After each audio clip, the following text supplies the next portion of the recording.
యొక్క నంది యొక్క చరిత్ర చెప్పాలంటే మనకు కేజీఎఫ్ అని కోలార్ గోల్డ్ ఫీల్డ్స్ దగ్గర బసవన్న కూడా అనే ఒకటి ప్రాంతంలో వాళ్ళకి ఇది వంకపాలెంలో వచ్చిందండి. ఇది అక్కడ వాళ్ళు ఏం చేశారంటే పూర్వం ఒక చుట్టూ మైనింగ్ ఉండేది కాదు. అప్పట్లో పెద్ద పాత ప్రాచీన ఆలయం. ఆ ఆలయంలో ఈ నందికి మరియు శివునికి నిత్య పూజలు జరిగేవి. కాలక్రమేణా ఏమైందంటే కొంచెము అప్పట్లో ముస్లిమ్స్ వాళ్ళు ఎక్కువ కాబట్టి ఈ స్వామి మీద భక్తి తక్కువ ఉంది. అంటే ఎప్పుడెప్పుడు ఈ స్వామిని దోచుకుందామా తీసుకుందామా అనే కాదు. అప్పటికే ఈ స్వామి వజ్రాలు బంగారు వైడూర్యాలన్నీ అలంకారం ఉండేది అనమాట. వాళ్ళు ఏం చేశారంటే కాలక్రమేణా ఇట్లా ఈ నిధుల కోసం వచ్చే వాళ్ళు దీన్ని ధ్వంసం చేయడం వల్ల శివలింగం పూర్తిగా ఇదైపోయింది, భిన్నమైపోయింది. ఈ నందిని కూడా వాళ్ళు ఏమనుకున్నారంటే దీని వాల్యూ తెలియక దీన్ని నాశనం చేయాలని చెప్పి దీనిపైన 600 కేజీ 600 టన్నులు ఉంటుంది రాయి, పెద్ద మండపం. ఆ మండపాన్ని నింద పూజ చేశారు. ఆ సత్యం ఏమంటే స్వామి ఉన్న పీఠం కూలిపోయింది కానీ నంది ఇంతవరకు స్క్రాచ్ కూడా వల్ల ఆ గొప్ప వాటర్ కొద్దిగా ఇదైంది. అటువంటి సత్యం ఉంది స్వామికి. తర్వాత ఈ స్వామిని ఇంకోసారి దొంగతనం చేయాలని చెప్పి ఒక ఓమ్నీలో వచ్చి స్వామి తీసుకొని పోతా ఉంటే 4 టైర్లు బర్స్ట్ అయిపోయి బండి కుదించుకుపోయింది. భారీ వర్షం, మన ప్రాంతం అంతా వర్షం, మళ్ళీ ఆ రోడ్డు మాత్రం వర్షం పడింది. అది ఆశ్చర్యం. తర్వాత వచ్చేసి తిరిగి మళ్ళీ నంది అదే గుళ్ళో పెట్టారు, అదే మండపం కాడికి క్లీన్ చేసి పెట్టారు. మళ్ళీ వాళ్ళు ఏం చేశారంటే ఊరికే స్వామిజీని కోనేట్లో పెట్టడం మంచిది, ఎవరన్నా స్నానానికి మంచిది కదా అని చెప్పి కోనేట్లో మండపంలో పెట్టినారు. అప్పుడు ఏమైందంటే ప్రతి ఒక్కరు దాంట్లో వచ్చే నీళ్లు కడుక్కుంటే వాళ్ళకి ఆరోగ్యాలు బాగానే చాలా మంది జరిగిందనమాట. అప్పటి నుంచి తర్వాత ఒక వ్యాపారస్తులు వచ్చేవాళ్ళు ఈ పక్క ఇది పెనగొడ పెట్టగొడ వాళ్ళ బంధువులు వచ్చి అప్పట్లో వాళ్ళకి చాక్లెట్ నోట్లు అంటారు. స్వామికి నోట్ల హారం ఎట్లా వచ్చిందంటే వాళ్ళు ముక్కుని వ్యాపారం అయ్యేటప్పుడు నోట్లు కుట్టి వేసిపోయేవాళ్ళు, వచ్చిపోయేవాళ్ళు. గాలికి ఎగిరిపోతా అంటే ఇంకా కట్టి ఉంటుంది దాన్ని పెట్టి హారంగా వేసిపోయేవాళ్ళు. వాళ్ళు 100,000 నుంచి లక్షల కోట్లు సంపాదించడానికి వస్తున్నారు. అక్కడి నుంచి ఆనవాయికి వస్తున్నారు. తర్వాత వాళ్ళు ఏం చేసినారంటే ఇట్లే ఉంటే దీనికి భద్రత కష్టం అని చెప్పి వాళ్ళు ఏం చేసినారు, వాళ్ళకు ఉన్నటువంటి గ్రౌండ్ అంటే వాళ్ళ మైనింగ్ దాంట్లో అంటే ఆడవాళ్ళు ముట్టు పోకుండా ఒక ప్లేస్లో పెట్టేవాళ్ళు.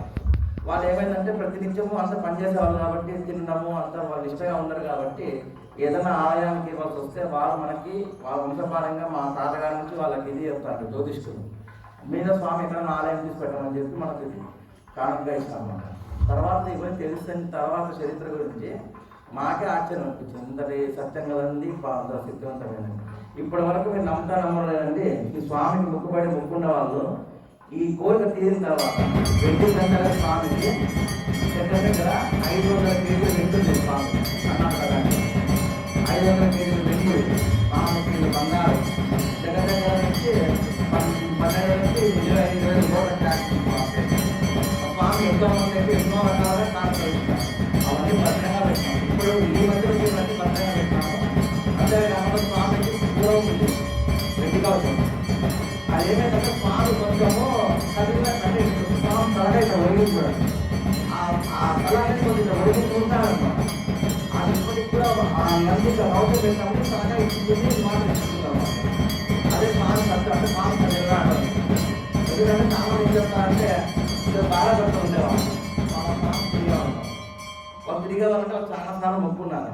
స్వామి మాకేం అందరినీ బసప్ప అంటారు. బసప్ప మాకు పట్టించుకోవా అంటే స్వామి ఏం చేశారంటే ఇట్లా పట్టుకొని ఉంటాను. వాళ్ళు పడుకొని మొక్కుంటాను స్వామి ఉన్నట్టు చూసినాను. అప్పుడు వాళ్ళు సత్యంగా వాళ్ళు చెప్పిన కథ ఇది. తర్వాత అంటే చాలా మందికి జరిగిందన్నమాట. ఈ విధంగా ఈ స్వామి మనకు ఈరోజు మనకి అవకాశం లభించింది. తర్వాత మేము దీన్ని ఇంకా 3 సంవత్సరాల తర్వాత ప్రతిష్ఠ చేస్తాం. అంతవరకు ఇది ప్రతి ఒక్క స్థానంలో పోయి అందరూ సందర్శనార్థం మేము పెట్టినాము. మీరు కూడా ఏ కోరుకున్నామా బసన్న బసప్ప బసవరాజ బసన్న అంటే చాలు ఖచ్చితంగా జరుగుతుంది. అందులో మీకు యూట్యూబ్లో చాగంటి కొట్టేసి పెట్టారు బసప్ప బసవరాజ ఆ స్వామి అయింది. ఏమంటే మేము అప్పటికి వాళ్ళకి వీడియో వాళ్ళకి ఫోటోస్ ఇన్నిలే కేవలం వాళ్ళకి నంది ఫోటో డిజైన్ చేసి పెట్టి ఈ స్వామి గురించి ఆయన చెప్పడం జరిగింది. తర్వాత వచ్చేసి ఈరోజు మాకు ఈ అవకాశం లభించినందుకు ఈ ట్రస్ట్ సభ్యులందరికీ మా కొద్దిగా ధన్యవాదాలు, అర్చకులకి అందరికీ. తర్వాత వచ్చేసి మీరు కూడా మీ మనసులో ఏ కోరికైనా కోరుకోండి, ఖచ్చితంగా 100% జరుగుతుంది. ఈ విషయం కూడా నేను ఎందుకు చెప్తున్నా అంటే ఇది పొలిటికల్గా కాదండి. జన సైనికులు అని చెప్పి అనంతపురంలో ఉన్నారు. వాళ్ళైతే బాధపడిన స్వామి మా అన్న నిలబడినాడు గెలిచల్లా అన్నారు. నేను మాట అన్నాను. ఆ పిల్లడు ఏం చేసినంటే 21 నోట్లకి 20 నోట్లు వేసిపోయినాడు. ఎప్పుడు మన అక్షితృతిలో ఖచ్చితంగా 21 వచ్చినాయి. అదే సత్యం స్వామి నిదర్శనం. అలా చాలామంది హెల్త్ పరంగా మా ఆరోగ్యపరంగా ఎటువంటి దోషాలు ఉన్నా కూడా పోయినాయి. అంతేకాకుండా ఈ నెల జూలై 21న మనకు వ్యాస పౌర్ణమి. అంటే ఈ స్వామి ప్రతి సంవత్సరం ఒక్కొక్క పూజ చేసుకుంటాము. పోయిన సంవత్సరం సంతానార్థం అని చెప్పి నంది ప్రసాదం ఇచ్చినాము. చాలామందికి 100కి 99% సంతానం అయింది. దీంట్లో డాక్టర్స్ కూడా ఉన్నారు సెంట్రల్ హాస్పిటల్. వాళ్ళ భాషలో బంగారం ఆయన నిలువుతో కూడా ఇచ్చింది. వాళ్ళ బంగారం అంటే ప్లాటినంతో కవచం చేయించింది ఆయన.